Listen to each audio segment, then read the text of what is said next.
30 ఏళ్లుగా నా పోరాటానికి స్ఫూర్తినిస్తున్న నా భర్త నందమూరి తారక రామారావు గారి ఆత్మకి శాంతి కలగాలని మనస్ఫూర్తిగా కోరుకుంటూ, నిరంతరంగా ఎన్నాళ్ళు ఈ పోరాటం సాగుతుందో నాకే తెలియదు.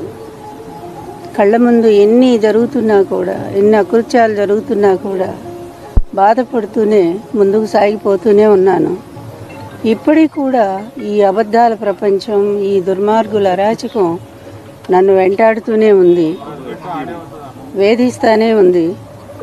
ఎన్ని రకాలుగా అవమానాలు ఎదుర్కోవాలో నాకే తెలియట్లా. నేను చేసిన తప్పేంటో ఇప్పటికి కూడా నాకు తెలియదు.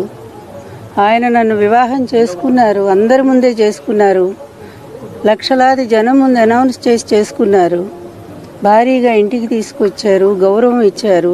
చివరి వరకు ఆయన ఆరోగ్యం కోసం, ఆయన ఆనందం కోసం, తర్వాత ఆయన అధికారంలో రావటం కోసం నిరంతరం కృషి చేశాను.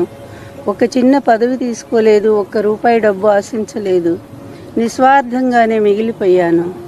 చివరికి ఆయన వెళ్ళిపోయారు. ఎందుకు వెళ్ళిపోయారో కూడా తెలుసు, ఎన్ని కుతంత్రాలు జరిగాయో.